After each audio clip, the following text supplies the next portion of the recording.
नमस्कार दोस्तों, स्वागत है आपका मेरे YouTube चैनल पर। आज की हमारी कहानी है एक भूखी चिड़िया और बढ़ई की कहानी। यदि हमारी जिद और हमारे हौसले मजबूत हैं, तो सफलता हमसे दूर नहीं रह सकती। मुश्किलों से लड़कर, हर परिस्थिति से गुजरकर आखिरी दम तक जो खड़ा रहता है, वही सफलता का असली हकदार होता है।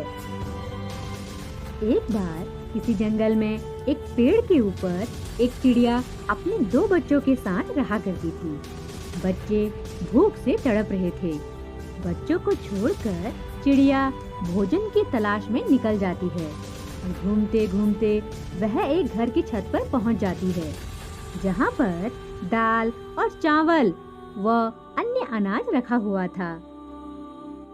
चिड़िया ने अपनी चोंच में दाल, चावल और कुछ अन्य दाने लेकर अपने बच्चों के पास आ रही होती है। तभी रास्ते में उसे बहुत थकान महसूस होती है और वह आराम करने के लिए एक खूंटे पर बैठ जाती है। आराम करते करते काफी समय हो जाता है और चिड़िया को झपकी लग जाती है। जैसे ही चिड़िया को झपकी लगती है, झपकी लगने से चिड़िया की चोंच में जो दाल, चावल व अन्य छोटे छोटे दाने थे, वह खूंटे के अंदर जा गिरते हैं। चिड़िया यह देखकर बहुत मायूस हो जाती है और सोचने लगती है कि अब मैं इन्हें कैसे निकालूं। मेरी चोंच इतनी तो बड़ी नहीं है कि ये इसके अंदर चली जाए। यदि यह भोजन मुझे नहीं मिलेगा, तो मैं और मेरे बच्चे भूखे ही मर जाएंगे। चिड़िया बहुत सोचती है। अंत में उसे एक उपाय सूझता है। चिड़िया को कुछ दूरी पर खड़ा एक बढ़ई दिखाई देता है। बढ़ई वही जो लकड़ी काटने का काम करता है। मायूस चिड़िया बहुत ही आस लेकर बढ़ई के पास जाती है और बढ़ई से कहती है, बढ़ई बढ़ई, इस खूंटे को चीर दो, इसमें मेरा भोजन गिर गया है। अब मैं और मेरे बच्चे क्या खाएंगे और मैं अपने बच्चों के पास क्या लेकर जाऊंगी? बढ़ई, तुम मेरी मदद करो, हमारी मदद करो बढ़ई भाई। बढ़ई कहता है, तुम्हारे छोटे से दाने के लिए मैं खूंटे को चीर नहीं सकता। मेरे पास बहुत सारे काम हैं, तुम यहाँ से जाओ। और चिड़िया दुखी मन से वहाँ से चली जाती है। कुछ दूरी पर उड़ने के बाद चिड़िया को राजा का एक महल दिखाई देता है और वह राजा के पास मदद के लिए जाती है और राजा से कहती है, महाराज, आप सबकी मदद करते हैं, आप उस बढ़ई को डंडा मारो, क्योंकि वो बढ़ई खूंटा नहीं चीर रहा है जिसमें मेरे दाल, चावल व अन्य भोजन के दाने गिर गए हैं। अब हम क्या खाएंगे और क्या पिएंगे? हम तो बिना खाए पिए ही भूखे ही मर जाएंगे।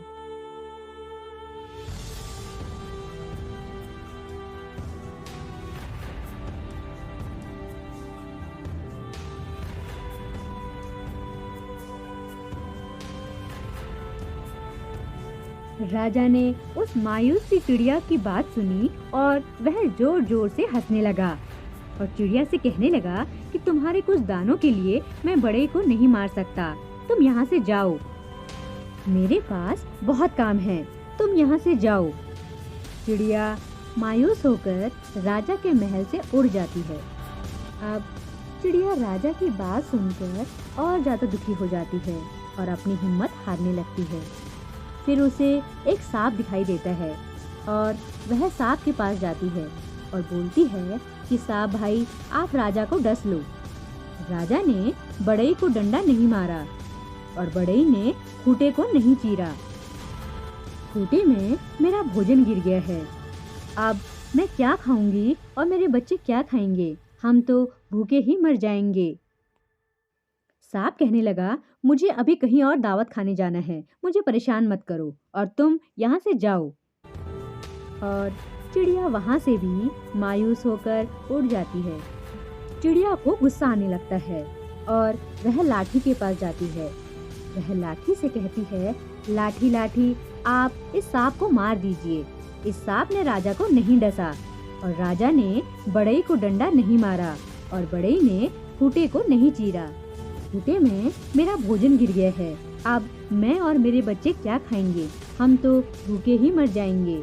लाठी ने भी चिड़िया को मना कर दिया और कहा कि मेरे पास समय नहीं है। चिड़िया वहाँ से भी मायूस होकर आगे चली गई। चिड़िया उड़ते उड़ते उस जगह पहुँच जाती है जहाँ पर आग होती है। उसे आग दिखाई देती है और वह आग से अपनी सारी बातें बताती है। आग कहती है कि तो चिड़िया पागल हो गई है क्या? तेरे छोटे से दाने के लिए मैं लाठी को नहीं जला सकती। तुम जाओ यहाँ से, मेरा समय बर्बाद मत करो।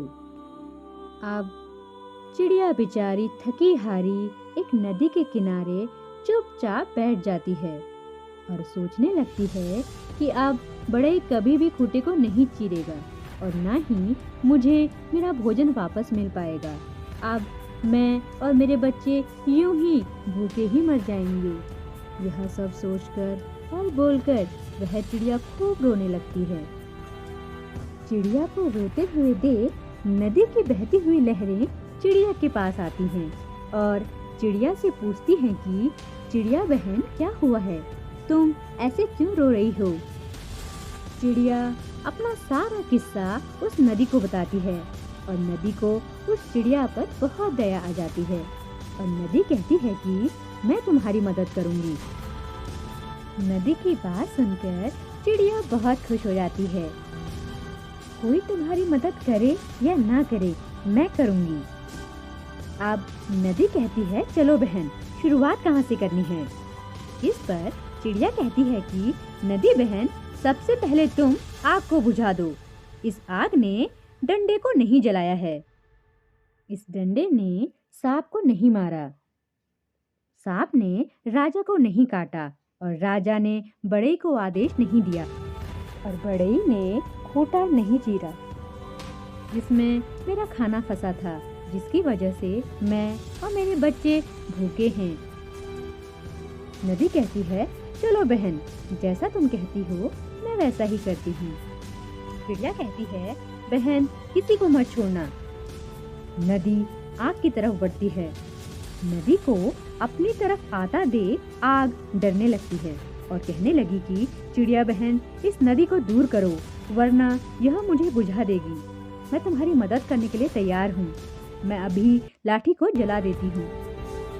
आग डंडे के पास जाती है और डंडा आग को देखकर घबराने लगता है और कहता है कि चिड़िया बहन, इस आग को संभाल लो, मैं अभी सांप को डंडा मार के आता हूँ। डंडा जैसे ही सांप को मारने जाता है, सांप चिड़िया के आगे हाथ जोड़ने लगता है और उसे माफी मांगने लगता है और कहता है कि तुम इस डंडे को दूर रखो, मैं अभी राजा को काट कर आता हूँ। जैसे ही सांप को अपने पास आता हुआ देख राजा घबराने लगता है और डरने लगता है। उसे चिड़िया याद आने लगती है और चिड़िया से कहता है कि चिड़िया बहन, मैं अभी उस बड़े की खबर लेता हूँ, तुम बस इस सांप को मुझसे दूर रखो, मुझे सांप से बहुत डर लगता है। राजा ने बड़े को अपने महल में बुलाया और आदेश दिया कि तुम उस खूंटे को काट दो। राजा की बात सुनकर बड़े कहता है कि मैं अभी खूंटे को काट देता हूँ। बड़े को अपने पास आता देख खूंटा बड़ई से कहता है कि बस मुझे उल्टा कर दो, मुझे उल्टा करते ही तुम्हारा सारा भोजन निकल आएगा।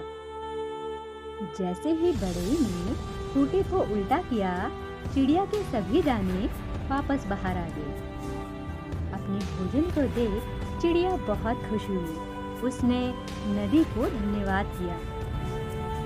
सभी को धन्यवाद करते हुए चिड़िया ने अपना भोजन अपनी चोंच में रखा और अपने बच्चों के पास वापस चली गई और अपने बच्चों को प्यार से भोजन खिलाया। इस कहानी से हमें यह सीख मिलती है कि लाख मुश्किलें क्यों ना आ जाएं, जो लड़ लेता है सफलता उसके कदमों पे होती है। परिस्थितियाँ कितनी भी खराब क्यों न हो, हमें परिस्थितियों से कभी भी भागना नहीं चाहिए। आखिरी दम तक हमें लड़ते रहना चाहिए।